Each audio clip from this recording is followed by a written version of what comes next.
Today we are talking to Charles Sadias, the co-founder of the Patriotic Alliance, or one of the co-founders. And Charles, welcome to the show.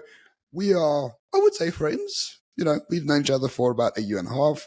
We met you in Beaufort West along with Gator McKenzie, and we speak quite often. So this is going to be a very relatively informal but incisive conversation. Welcome, Charles. Thanks. Good to be here. Just before we start, Charles, for those of you who don't know, we went to Gator McKenzie in Beaufort West when he was mayor, and we did an interview with him about a year ago, Ramon. If you haven't already checked out the interview, check it out in the description below. We will list it, and you can go back and see what Gator had to say during that interview and what his vision for a future South Africa would look like. But anyway, on to the interview. And now the vision is in the manifesto. So thank you, Charles, for sending the manifesto. And I mean, I'm going to be honest. We made a video review of most manifestos. This is probably one of the best ones we've seen. Free market capitalism, nuclear energy as baseload, death penalty, bring back religion. What is there to hate, really? Tell us a little bit about this manifesto and how it will, save South Africa. Yeah, look, obviously no manifesto is going to save South Africa. And you need to read a manifesto as hopefully evidence of the character and the ambitions of the people behind it, and if they mean it and what it says about them. So we hope that this manifesto is a true reflection of the kind of people that we are in the PA and what we want to do. And I think a lot of manifestos are just words on paper. And we know for with the ANC, most of what they've said hasn't translated into what they've promised. So it's words on paper. But for us, a manifesto is a social contract that if you come into power, that's what you're going to do. And so for us, we take it very seriously and we mean it. As for, as you say, the practicalities around that, that's a debate, right? I like the manifesto. There's a few things actually in the manifesto, I must admit, really surprised me. For example, Ramon copied and pasted this to me and sent it to me because it's a topic we talk about quite a bit, and it's actually around immigration. And you guys summarize the problem with immigration to a T, like in a way that nobody else does. And you highlight that people aren't immigrating out of South Africa because of any social issues, but actually because the West has done a degree of social marketing to South Africa in order to attract its labor. And Ramon and I have highlighted that. We've actually gone through podcasts where we've shown people, check this article in the news, it's been written, check this company who wrote it. Oh, lo and behold, what do they specialize in? Immigration. So a large amount of the news has even pushed around why should people immigrate, or look at the numbers, all these people going abroad. The people who specialize in getting you a job abroad. So they actually profiteer off you doing that. Really surprised, on the nose, 100% correct. But I must be honest and say, I read this manifesto and there were certain things that I was like really confused about. So I'm going to start off with the one that every audience member is going to raise with you. So I might as well get it over with right now. And that is, let's use the example of the free market. Your manifesto says, we like the free market. We want to promote the free market. But mate, you're in coalitions with the ANC and the EFF who hate free markets and want socialist economies and they're going to control everything. How do you square an ANC EFF coalition with a PA when, based on your ideology, which we can see just from the manifesto, it's not the same, mate. So how do you square this circle? Right. So your question is basically, how do you go into coalitions with parties that don't share your worldview? And is that really the question? Well, yes, but I mean, obviously everybody's going to ask it specifically in relation to the fact that you're currently in coalition with the ANC and the EFF, which the majority of people consider to be public enemy number one. Yes. So you go into coalitions with parties because they got votes and they're in power, and you need to pass a certain threshold to govern, whether it's in a municipality, whether it's provincial legislature, or we're going to see soon, hopefully we'll look at coalitions nationally. So you have to look at who got the votes, and you have to work with those people. And that's, unfortunately or fortunately, that's how coalitions work everywhere in the world. You can have vastly different outcomes. And I was looking at listening to a podcast about Britain in 1974, and the liberal, whatever they were called back then, the Liberal Democrats of today, and how they emerged suddenly with 19%, and they didn't agree with either called Labour. They called them the Liberals. I don't know Yeah, the when Liberal, they added on the word Democrats, but they were but originally it's called the the Liberals. precursor. Yeah, it's the precursor of the Lib Dems, and they emerged in the wake of Edward Heath with enormous amount of the vote. Didn't get a single seat because of the weird system there, but they still got a lot of the vote, and they don't agree with either Labour or the Tories, and yet they had to pick a side, right? And I guess we're way more complex than Britain, but you see this repeated over and over. Israel was a great example of this for us, where there's a panoply of different views in Israel, but they cobble together coalitions. And we find ourselves, for example, we've been trying to work with the DA now for well over a year. We've been trying to repair that relationship. We were the first party to put up our hand and say, include us into the multi-party coalition, the Moonshot Pact, or whatever you want to call it. And it was the DA that refused to even talk to us and even work with us, right? So, I mean, I saw on your Twitter poll or your Twitter question what people want to know. And people keep asking, but why don't they work with the DA? Well, you need to ask the DA why they don't work with us. We're not saying we're not going to work with the DA. They're saying they don't want to work with us. So we would be looking to align with parties that do share our values, right? And those parties are very obviously parties like Freedom Front, Action SA, Democratic Alliance, ACDP, and so on, right? But the way that the chips have fallen in the first round of coalitions at the municipal level has had this very strange outcome that we are a very uncomfortable bedfellow with the ANC and the EFF, and that's a fact. And that can change, and I think it will change after this election, but we'll see. We're the one party that said we will work with anyone, even if it means that we don't share the same principles. We understand that it's about governance, and we'll do what we can within the range of power that's made available to us in a coalition to do what we can. But we'd rather govern with people that share our ideas. Yeah, but here's I'm glad you referenced. Sorry, Ramon. I just want to finish that question. Good. I'm glad you referenced the Liberals, because obviously the Liberals, with the Liberal Democrats, they obviously align with the Tory government, and David Cameron's first regime, when he obviously first came in, so he didn't have enough to form a majority to take it off Labour. He went into coalition with the Liberal Democrats, and the Liberal Democrats today are a footnote in history. They don't even feature in the ballot itself. So arguably, by actually forming a coalition with ideological opponents, it rendered them to a footnote in history. Is there not a danger that, given places like Knysna, which I'm sure at some point in time we'll probably talk about, a lot of people cite Knysna as an example of a failed coalition. Is there not a danger that by gaining political power through these alliances, that to a degree you've damaged or potentially damaged the PA's reputation or brand to the public, because now they see you as basically being bedfellows of the enemy, for want of a better word? Yeah, that's the risk you take, right? Where you've basically got to decide how you're going to do this, and the choice is either you use an Action SA model, and we can see how that's worked out for Action SA, or you can use a PA model. You can see how that's worked out for us. It's up to people to decide what model they think is best.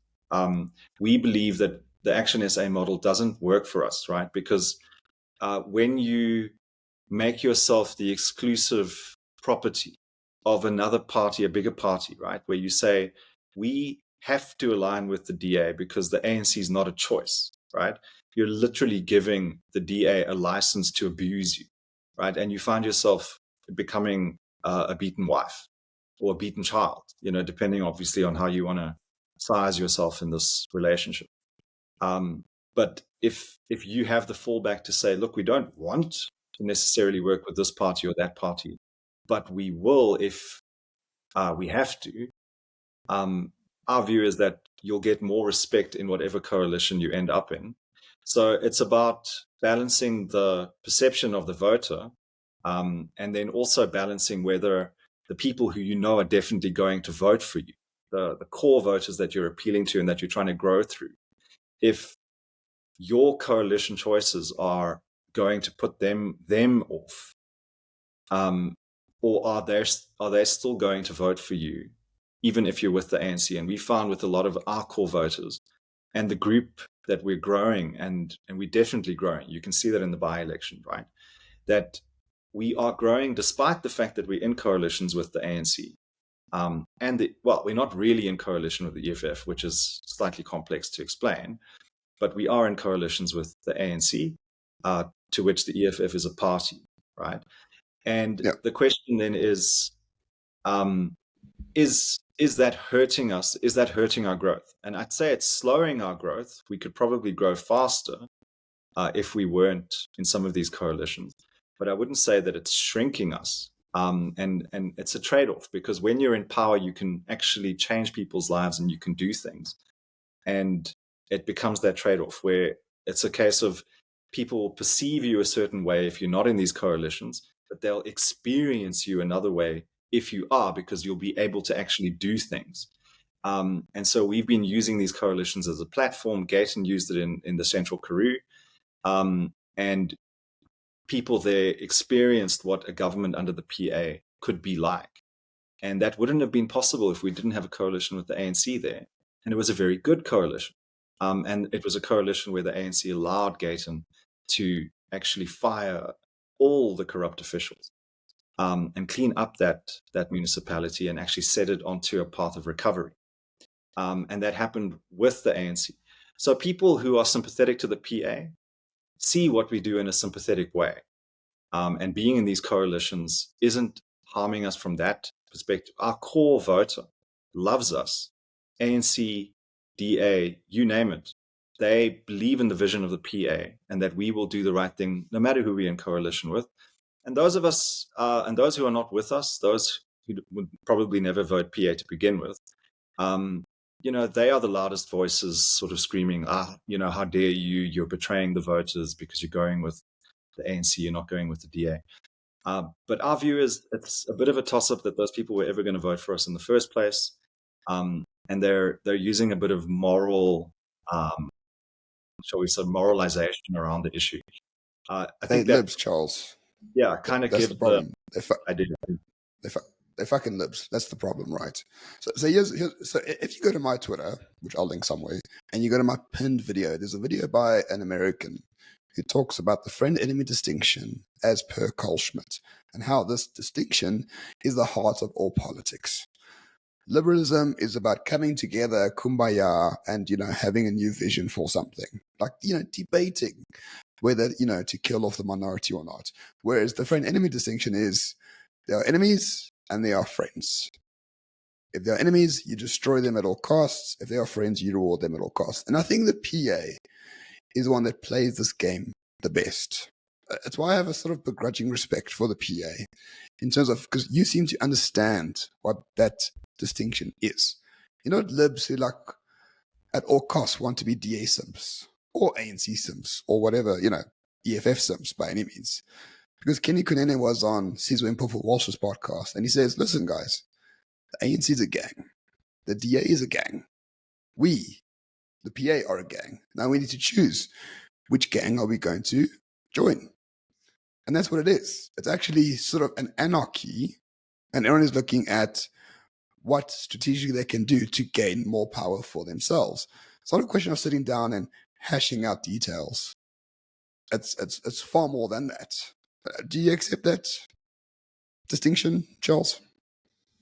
Yeah, I think that's all very reasonable, right? We're not a liberal party by any stretch, right? Gayton has tried to hammer the point home because it seems like people either don't want to hear it, or they're just unable to comprehend it. We don't know, right? But we don't know how to make it clearer than when he says he's willing to go into a coalition with the AWB. Now, the AWB doesn't contest politics. They debatably even still exist, right? But he says that not because we want to go into coalition with the AWB, but he was trying to find an organization that is, possibly viewed broadly as the most repugnant. right? I mean, you could probably come with other examples, right? Mm. But he's saying, look at this organization that everybody tends to see as repugnant. And we're saying, if people vote for them and they come into power, we'll go into coalition with them. He's trying to make that point to get it into people's heads that we will work with anyone, even if we don't agree with them, and I think that And the friend and enemy yeah, concept that you're talking about, right? We don't see anybody here as a hero, right? I mean, we don't think that the DA are the heroes of society and that they offer salvation, because if we thought the DA was that, we would have joined the DA and we would have said, oh no, include us in your structures and let's work to grow the DA. But we've looked at what the DA has done, and we've looked at the legacy and the record of the DA, and we're saying this is not the solution. The DA is not the answer. And we've looked at every other party and said they don't offer the answers either. That's why we started our own party, and that's why we hope people will vote for us and give us a majority, as crazy as that might sound, because if they do, then we can do what we believe is the solution. And we don't believe that the DA or the ANC offer that. Otherwise, I wouldn't be wearing this green shirt. I'd be wearing something else. so Charles, just quickly, just to finish that question, then, if the solution is a PA government of sorts, right? You are in government in multiple areas in this country. Arguably, the smaller party in most of those coalitions. Knysna has been a shit show for a while. I think the DA, it has been corrupt way before this new coalition came in. I think it's just exacerbated what was already there. Joburg's been a fuck up for a long time as well. Governance is really hard. Is there a place and time where you think to yourself, you know what, this governance with these parties right now, irrespective of who they are, the ones that we put in power along with us, is there a time we say we're out? Even if we can't go somewhere else that gives us power, we just out because it's just that bad. Is there a time that happens or not really? I think that's a discussion that we actually do have. It's a discussion we've had about Knysna in particular, to say, is it worth even staying in this? Because as you say, the issues in Knysna, many of them do predate our coalition, but a number of the issues are actually from our coalition and driven by this coalition that we're in. And we can't run away from that accountability, right? And to say that Knysna is problematic, I mean, we sat with Dion George from the DA when we first got involved in the coalition there with the DA. And it was accepted amongst all of us that Knysna is more problematic than people realize. I think there's this idealization of how it's been going over the years. But, you had a former DA mayor that quit the DA, started his own party, came in. It's been a mess long before the PA was ever a factor there. And, if you look at Tshwane, just as an example of a city that's been governed by the DA for 8 years now, they've been governing there since 2016, more or less uninterrupted, and they had a mayor quietly leave. What was his name? Randall Williams, with a huge corruption cloud over his head. And, that Kratos deal that they were trying to do with the power station there, if that had been an ANC mayor, it would have just been, reams and reams of headlines on News 24 and Daily Maverick around what this supposedly corrupt ANC mayor is trying to do with a power station project in Tshwane, right? But because it's a DA mayor, he was allowed to just quietly leave and with barely a ripple, right? So nobody really knows the extent of the rot in Tshwane. And when you have a 10 billion rand audit finding where nobody can even explain where that 10 billion rand went in Tshwane, right? It's once again doesn't make headlines. No one talks about it because it's a city that's been run by the DA for 8 years, right? And Tshwane is in such a state that when we had a discussion with another party, I think it was a private discussion, but we were saying, would you maybe like to become the mayor of Tshwane? We could perhaps work this out. They were saying, no, we don't want that because it's a mess, right?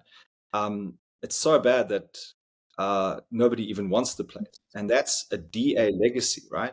So you can talk about Joburg, you can talk about Knysna, but not everywhere that the DA governs is like Saldanha or even Cape Town, which has its own issues. They also have failures, right, that we don't hear about because, like it or not, the media does go soft on the DA. That is a fact, right? And we can go into the reasons for that. But this notion that everything's perfect if you put a DA mayor in is something that we don't buy into at all. So let's go then on to the next question. Obviously, let's pull this back to your manifesto. So obviously, one of the points I'm going to read on page 12 is actually around gangsterism. And obviously, let's just address that because obviously, as you know, Gayton has a criminal past of being a gangster. And obviously, one of the things you say is you understand gangsterism, you understand proliferation of it, you understand the problems that it causes. But, I can imagine, because obviously we're in this space, that a lot of people are going to come out and go, yeah, but Gayton is a gangster. I mean, that's the accusation thrown at him quite a bit, right? Even with other political parties and in the media. How do you guys square that circle? Again, you're talking directly out about gangsterism, but obviously Gayton has a sordid past. Explain that to us a little bit, because that's obviously going to be a criticism of the PA, so you might as well get that out of the way. Yeah, look, I think the text that you're reading there about gangsterism is some of the earliest policy manifesto formulation that we ever had as the PA. It takes us right back to 2013, 2014 when we started. Many of those clauses that are in there are things that we haven't really changed on in all these years. And you can say that because Gayton and other people in the PA, especially in the early days, come from the Cape Flats and have a background in gangsterism, that makes them gangsters, and how dare they think about getting into politics. But the reality is that that's actually the genesis of the PA. We started because of the gang violence, where Gayton went there into Manenberg. And this is all recorded. It's all part of our history as the PA. And attempted to broker peace between warring gangs because kids were getting killed in crossfire. And not just kids, old people, young men, women. The rate of death on the Cape Flats is a war zone. And unfortunately, that hasn't changed. And the reality that we had to face, that he had to face, is that the violence on the flats and in a lot of gang territories comes down to the political dispensation. And it's the political dispensation has turned its back on these communities. And the only way that you're going to fix this is if you actually get involved in politics and push to reform the system that is pushing people into gangsterism. So it's a strange thing where if we want to stop a kid getting shot by a bullet on the flats, then we've actually got to go into parliament and change the country and fix the country, because gangsterism is a symptom of this broken society that we're in. So if you're going to say, we're going to fix gangsterism, you can't fix gangsterism in isolation. And I think you'll see somewhere else in our manifesto, we speak about needing a holistic approach, that you're only going to fix all of these symptoms of a broken society if you fix the broken society, right? And that's the vision that Gayton has. And to him, it's a spiritual vision. It's something that he believes has been put upon him as an anointing, really. And the fact that he comes from that environment has given him the position or the understanding to know that fighting gangsterism on its own is not the solution. You've got to actually create jobs. You've got to fix the police. You've got to fix society. And that's what we're trying to do. And the fact that he comes from that environment puts him in a position to really understand what the problems are, because he knows what pushed him into crime, but he also knows what took him out of crime. So if he was able to get in and out of crime, and he knows how that happened for himself, why not create circumstances that allow everyone to do that? Yeah, okay. So I get all of that. And the key point here is going to be what everybody understands, right? Jobs. Jobs are important, because the minute you get people into jobs, you have economic progression, you have people moving through the classes, the need for gangsterism or that kind of violence kind of disappears. I mean, it's never going to completely disappear, but it's reduced, put it that way, because people have independent means to provide for their family, right? And so actually one of the things that's really important in your manifesto, this is on page 15, is actually around the economic development of small businesses and the diversification of the economy, which we agree is actually very important. And you very rightly highlight that 10% of the firms in South Africa basically account for 86% of all turnover. So this is pretty ridiculous. To a degree, this is what Juju would describe as the white monopoly capital, even though actually it's not why it's tall. It's actually usually driven by hedge funds and overseas portfolios, and it's a lot more complicated than just going, it's a whiteies. But unfortunately, that is the problem. Now, the biggest hurdle, and I know that we're going to hear this even from our own audience, because we hear it in our own discussions, people are going to say, yeah, but the biggest problem you've got is you actually can't be an SME in this country. And the reason you can't be an SME is because obviously there's BEE requirements. And let us not forget that all small businesses have the ability at some point in time to become a big business. That's obviously how the businesses develop. You start off with a small shop. If it's very, very popular, you end up with a franchise and so forth, and it lands up a big corporate, effectively.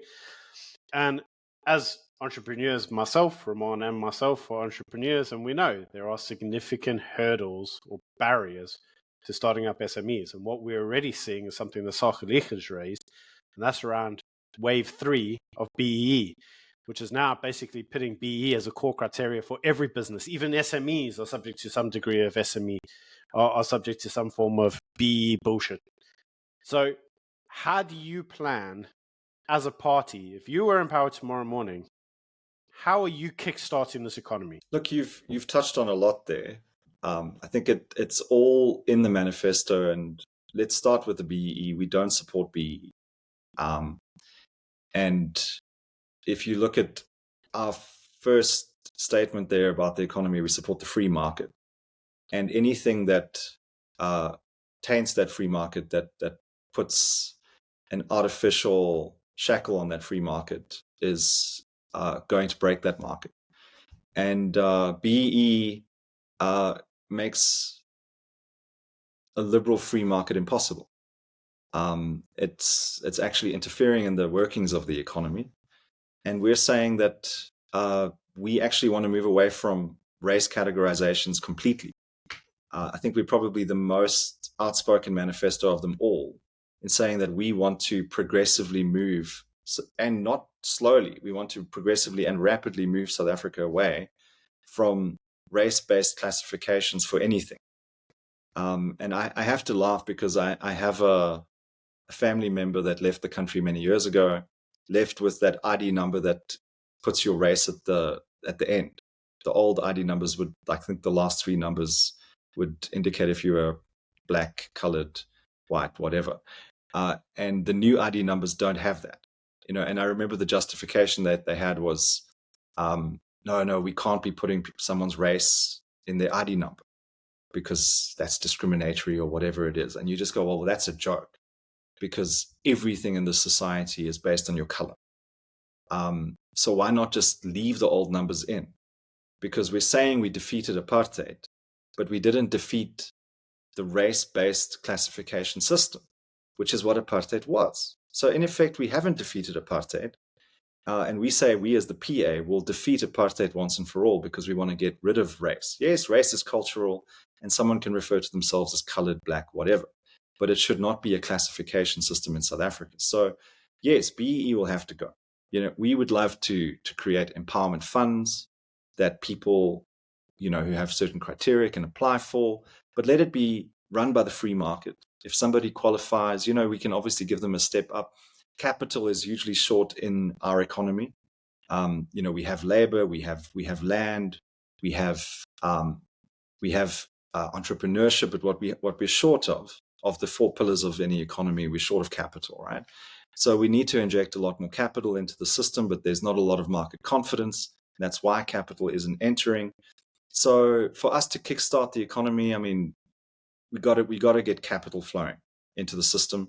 You've got to get rid of all of these artificial codes and laws like BEE and all of this red tape that's hampering the growth of this economy. We should be growing at upwards of 5, 6, 7, 8%, right? And if you can grow at that kind of percentage, you're doubling your economy every decade at minimum, right? And if we've got a GDP currently of upwards of 8, 9 trillion rand a year, double that, 18 trillion rand, double that again in another 10 years, we're looking at a 40 trillion rand economy. You're dealing with some serious money and some serious power, and then you've got options, right? People can do what they need to do. They can start businesses. There's a big market out there. People can buy. So we're holding ourselves back. I think that's the bottom line with the ANC's policies are holding this economy that's really, it's an engine that's ready to fire and go at 200 Ks an hour. And we've put a limiter in with these crazy policies of the ANC that's limiting us to like 40 Ks an hour. And we believe that if you just allow the market to perform the way it wants to, and we can also then invest in other African countries, do the conscription that we want to do, send them out to do security. Yes, we want to secure the border and keep people from coming this side, right? But let's do border security beyond the border and actually make these other countries safer. So people want to stay there and work there. And let's also make these markets more liberal. And let's turn Africa into a proper common market, right? That's the real vision of the PA. And South African companies will benefit from that. And as you say, liberalizing the competition in the system, is going to do a lot for people, because right now, when you've only got a few big corporations that pull all the strings and anyway just agree with each other like they did with the FIFA stadiums on how much profit each one is going to make, right? That if you can actually give huge fines and penalties and even jail terms to companies that engage in that kind of collusion, right? Then you can break these oligopolies and these monopolies once and for all and get South Africa and its very, very twisted economy. I mean, we're a disfigured economy into something that's closer to what you see in America or the UK, where your SMMEs are closer to 60%, right? As opposed to 20-25% that we have right now. And if you can get your SMME sector to be in the bulk of your economy, right? That means jobs, that means innovation, that means growth. I know I'm rambling on here, but in short, that's what our manifesto is trying to get across.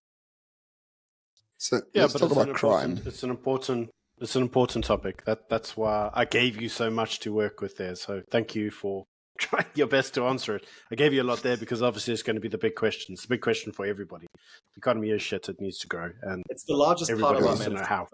About half our manifesto is the economy. And, that's not an accident. No. And there's a lot of good stuff in it. Beneficiation, which we've been speaking about. It's all good stuff. But a big handbrake on the economy is crime. You've got a few ways to deal with it in your manifesto. Number one, sort of close the borders, zero illegal immigration, which I think is important. I think a lot of crime is because there's a chicken wire fence between us and our neighbors. So, when there's an incentive, people will just go ahead and do it. I'm not saying Zimbos are like criminals, but if it's easy to do, it's easy to do. It will be very simple to do it. Number two, return on the death penalty. I support, no stress whatsoever. And then, moreover, you got the professionalization of the police and more courts and all sorts of other things. Unfortunately, Charles, maybe I'm wrong, but I've looked for gun rights in your manifesto, and as there's no results. What's going on there? What about guns for like civilians to shoot criminals in the head? To me, that's a great way to solve crime. Yeah, I think that maybe the exclusion of gun rights in the manifesto is just an oversight. But the PA has been very clear. We've been very clear from day one that you need to relax gun laws for law-abiding people. Obviously, if somebody abuses that right, but we had this debate just the other day with Gun Free South Africa, which just the existence of such an organization, just that name alone. We just wrote back to them and said, wow, that would be a wonderful situation if we could have a gun-free South Africa or a gun-free world, but that's completely idealistic. That's never going to happen. And if you are passing legislation or laws, as we see now with this government, that you ask law-abiding people to abide by the law and give their guns back or not buy guns, then the only people who will have guns are people who don't abide by the law. And of course, that's absurd. And we're just allowing ourselves to be tyrannized by criminals. So we need more law-abiding people to have guns. I think we've been very clear. Gayton has been very clear about that from day one. That's the PA position. We could probably release an updated manifesto to make that clear. No stress at all, Byron. So just a follow-on question on that. So in South Africa is a sort of failing state at municipal level, provincial level, national level. What you've seen in South Africa is communities coming together to take over state services. Gayton famously went to Oranje just after we went to Oranje, like a week or two after us. He had many lessons from Oranje to learn. What is the PA's view on sort of community action usurping state power, for lack of a better term? Or is it something that should be good? Is it something you support, or is it something that you're concerned about, or you want the state to reclaim at some stage when it's able to do so? Oh, look, I mean, it's tragic that people have to do things that should be the purview of the state. I mean, I'm sure people would love to just get ahead with doing their jobs, raising their kids, going to church, whatever it is they want to do with their lives. A tax-paying citizen should really not have to worry about filling potholes, about even safety and security. I mean, I don't know what the latest stats are, but if you look at the number of private security guards versus number of police, I mean, it outnumbers the army and the police. Private security outnumbers the army and the police by, I don't know, you probably have the stats there, but it's a 61. staggering. Yeah, is it 6-1 now? It's a staggering figure, right? Absolutely staggering figure. And I mean, you've got people who point to the fact that, this is the free market sort of solving problems. And I mean, that's what's going to happen, right? People are going to solve problems. No one's going to sit there and just allow their life to fall apart if they've got the means to do something about it. But we've already got a pretty high tax rate in this country, right? And then you've got to pay for private medical aid. You've got to pay for private security. You've got to send your kids to a private school.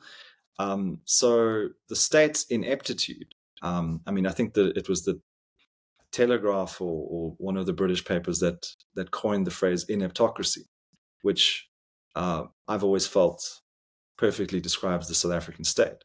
And because we're so inept,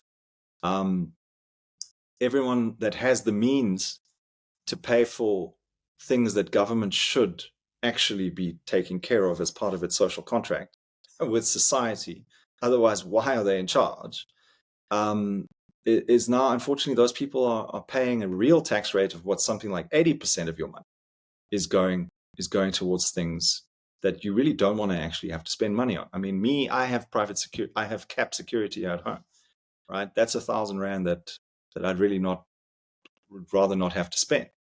But I've got to have these guys come around here and check up on me in case something goes wrong, right? There's private medical aid. These are all grudge things that if the society was working properly, if government was doing what it's supposed to be doing, we could use that money to build businesses. We could create jobs with that money, right?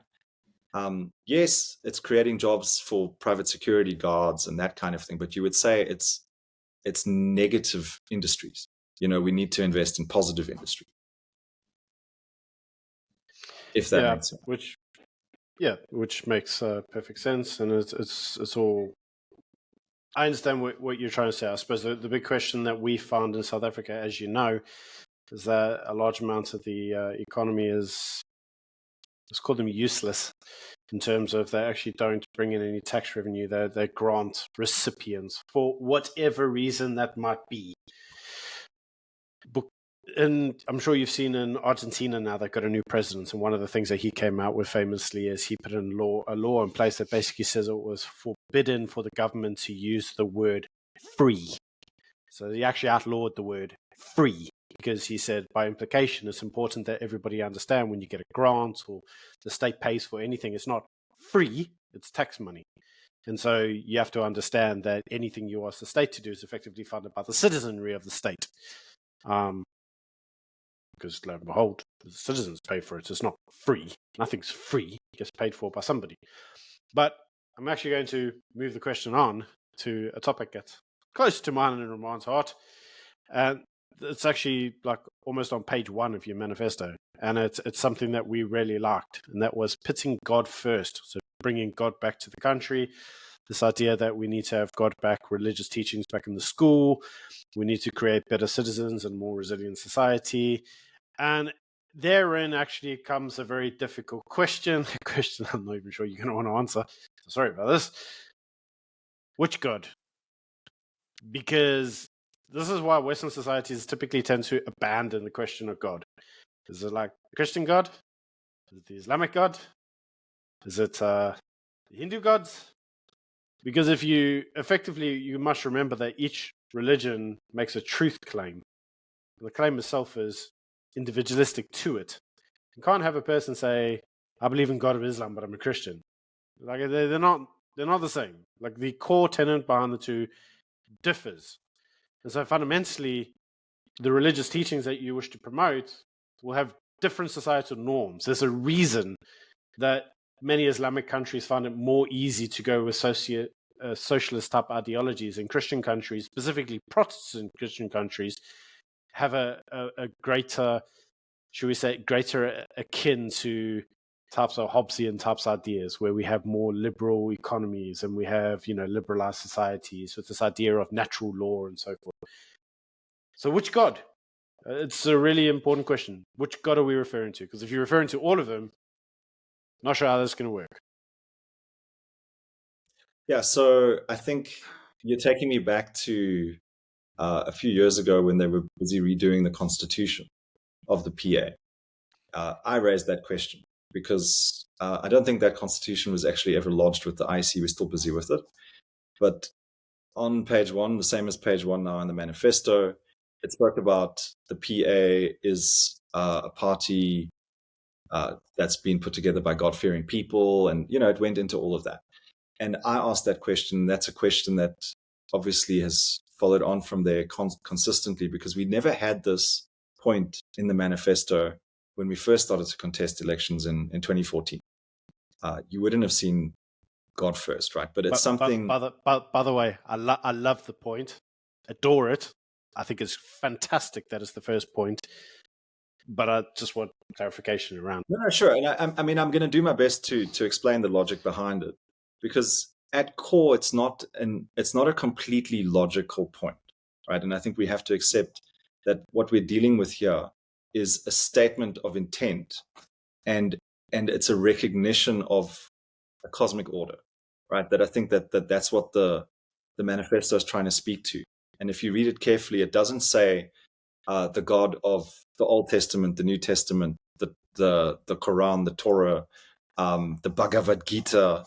It doesn't specify that, but it goes into what we consider to be the natural order of the universe, right?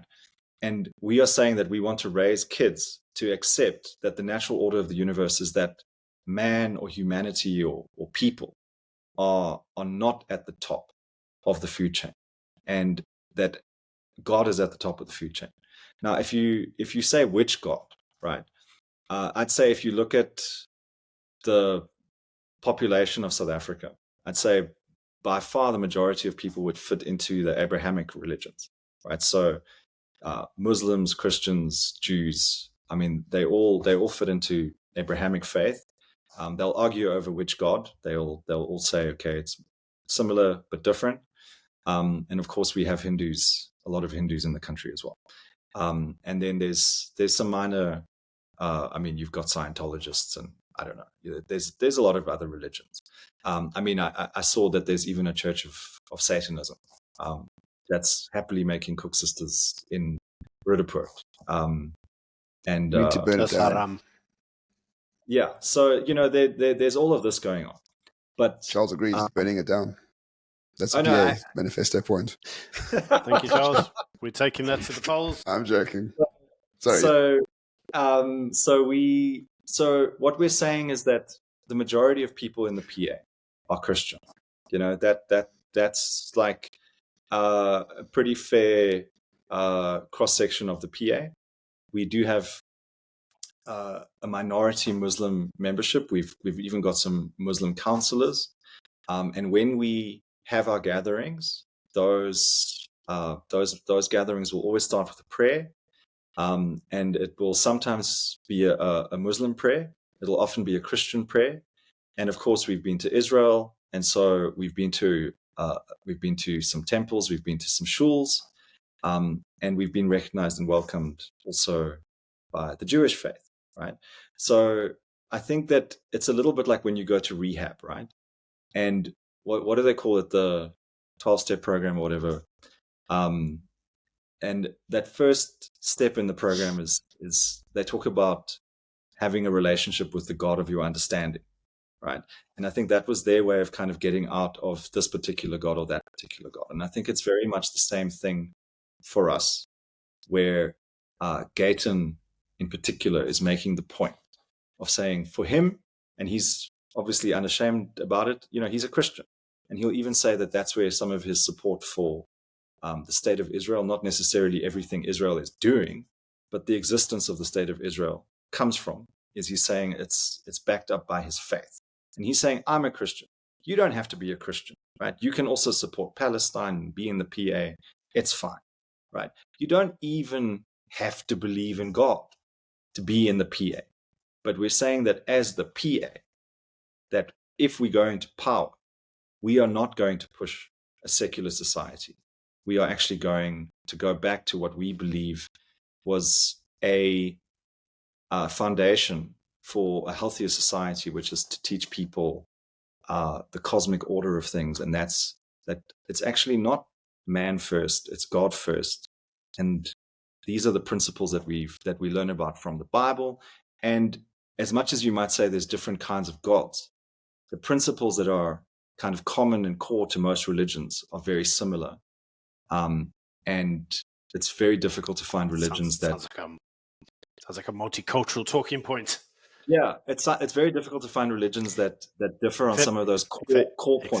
Except they do, because Christians say choose, Islamics say obey. It's fundamentally different.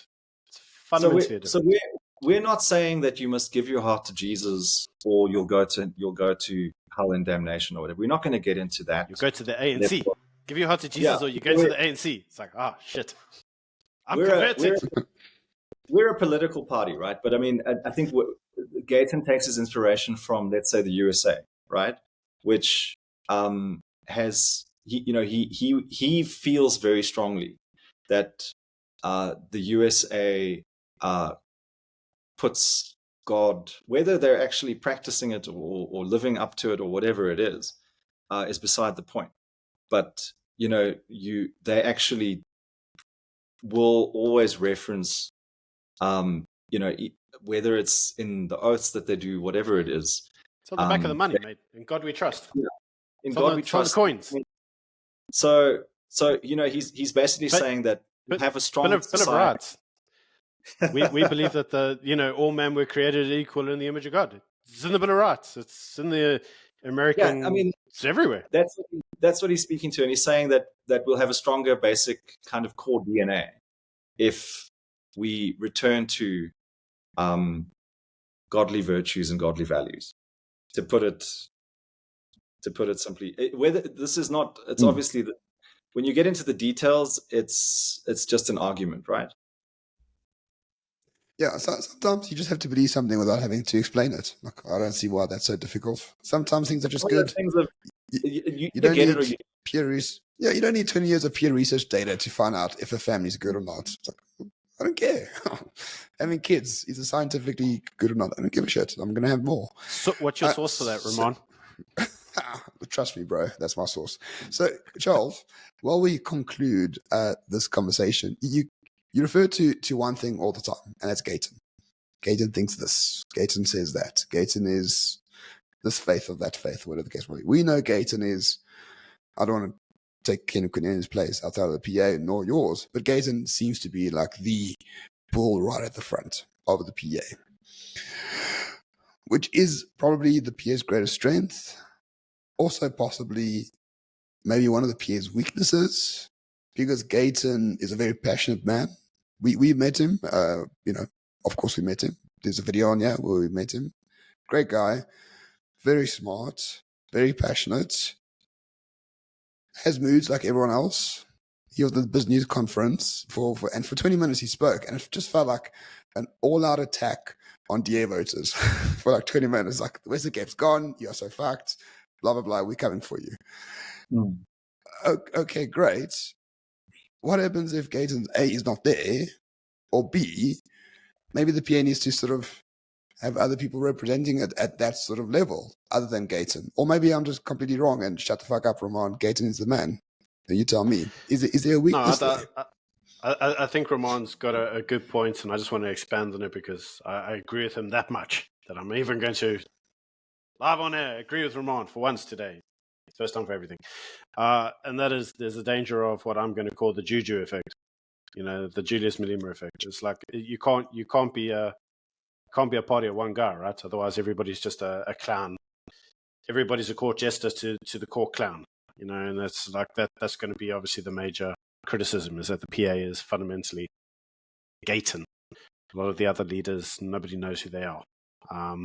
So I think Roman has a very good point, and we'd love to hear your view on it. No, I think it's an interesting and a fair point, but I think we also need to be realistic about how the world works, right? As much as you might say, "Oh, who are the other leaders in the PA?" I mean, I could give you a laundry list of wonderful people in the PA, who, if something, God forbid, were to happen to Gayton tomorrow, I do believe that the PA would continue, and we would evolve, and it might become something a little bit different. But I think the core nature of the PA has now been established, and I think people have bought into the culture now to the extent that I think PA will always be with us, right? But I think it's a little naive to think that you need to worry about, let's say, the juju effect or the Helen Ziller effect or whatever, because whoever the leader happens to be at a particular moment in time is going to define that organization. I don't care if it's the ANC or the EFF or the DA or whatever it is, but the leader, and if they're not defining that organization, then it's either an incredibly resilient and well-defined organization, right? Or they're a weak leader, right? So you could argue that the DA exemplifies an example of a party, that it doesn't matter who's in charge, but they'll be basically the same DA no matter what, right? But in reality, we haven't seen that. Every time there's been a new leader of the DA, it's been a different DA. And we've definitely seen that with the ANC, that whenever there's been a new president of the ANC, it's been a very different ANC. The ANC under Mbeki was profoundly different to the ANC under Zuma. And under Ramaphosa, we're seeing a completely new creature. And if Paul Mashatile were to come to the fore, you would find that the only thing that really looks the same is the logo. But you may as well just call it a completely different organization, right? So we're saying that right now, as things stand, Gayton is the leader. He's in charge, right? And most of the time what he says goes. Yes, we all have inputs, but at the end of it, he's our leader and we trust him. And if he's going to make a mistake, then we'll just have to live with that. But most of the time, he's made good calls. He's grown the party. And we are where we are today because he's kept the faith when many were laughing at us and saying, where's this PA thing going, right? And so we're unashamed of the fact that Gayton is the leader, and we're backing him, we're putting our weight behind him. And if something were to happen to him tomorrow, we'll face that crisis and we'll deal with that problem. But it's not necessarily very different to what another organization might face. If Cope always had that problem of Patrick Lakorte. UDM, I always ask people if they can name anyone in the UDM besides Bantu Holomisa. And they've been around for decades, right? And I happen to have met a few other people in the UDM since I'm really close to politics now. But I would challenge the average human being to tell me if they know of anyone else in that party, right? So what happens to the UDM without Bantu Holomisa, right? But people have been voting for the UDM in their numbers for decades. And, similarly, the IFP has had to wrestle with what happens now. The fact that their leader, Buthelezi, managed to get into his 90s, at least gave them some runway to think of a successor. And that seems to be going quite well for them, right? But if something had happened to Buthelezi in the 90s, early 2000s, what would have happened to the IFP? So, yeah, we're unashamed of the fact that we're backing our leader. Gayton is our guy. You can't vote for presidents directly. This reform that they've done with the IEC to vote for independent candidates is an absolute joke. You cannot, as things stand, you really cannot vote for an individual directly. They've got to be part of a political party. And as things stand, the PA is putting its weight behind Gayton. This is about Gayton right now, and the leadership that he gives. And I mean, I'm going to end by talking about somebody that all of us here admire very deeply, and that's Nayib Bukele, right? And what Bukele did is all down to him, and I don't think that I can't even name the political party that he started. I don't know if you guys can, right? But I didn't know it. I've forgotten. Yeah, you've forgotten. Good point, right? though.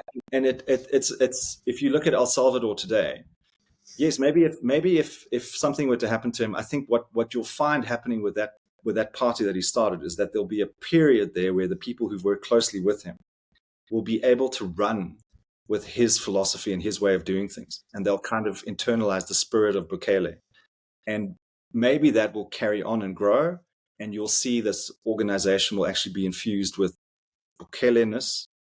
And then El Salvador will continue to benefit from that culture that he's brought into the country, right?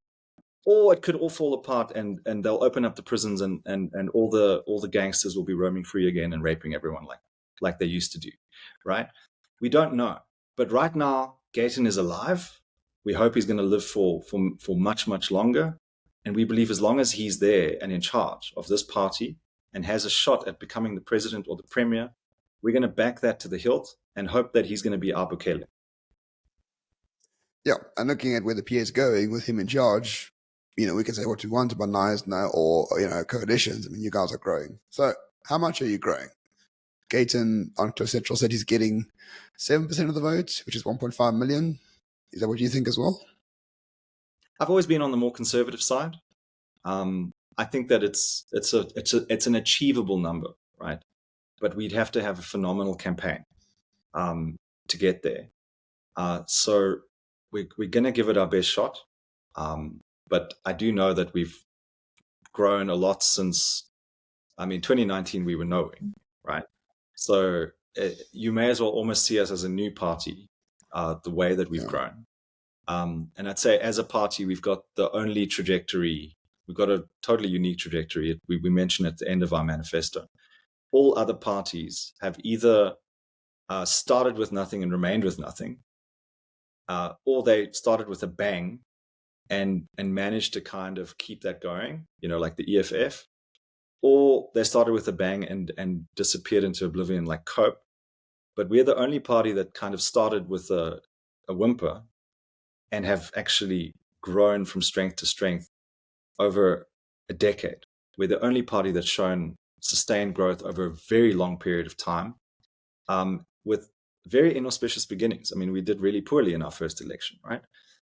We even did very poorly in our second election, but we've stuck it out. And I think that speaks to the fact that we've got a lot of resilience, stickability, and that if we could stick around and fight when we had no votes, imagine what we're going to do when we start to get a lot of votes, right? You're voting for fighters, not EFF type fighters. You're voting for people who are in this for the long haul. That's what our kind of history says about us. That we're here for the, to the bitter end, bitter enders. They joined another party. Yeah, let's not be those guys. But we got to the bitter end. Basically, is what the last 10 years tells you about the PA. Yeah, and knowing you and having met Gayton, we think so too. Byron, final thoughts from your side, my friend.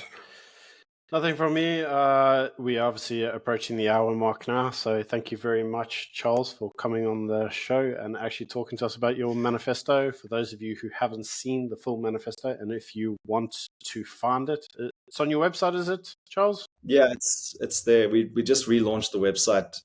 It's mypa.org.za. I think votepa.org.za also works, but I think the new domain is mypa.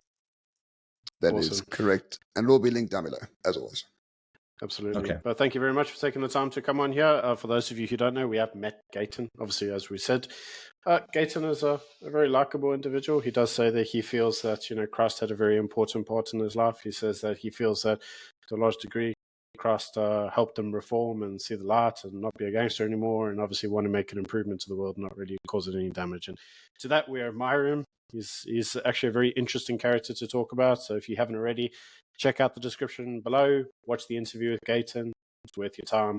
It's at least interesting. It's nice to hear a politician actually talk about their own personal experiences and just call it their conversion experiences and why they actually want to be involved in politics. But thank you very much, Charles, for joining us for this. And we really hope you all the success for the elections. Thanks so much, guys. I enjoyed this.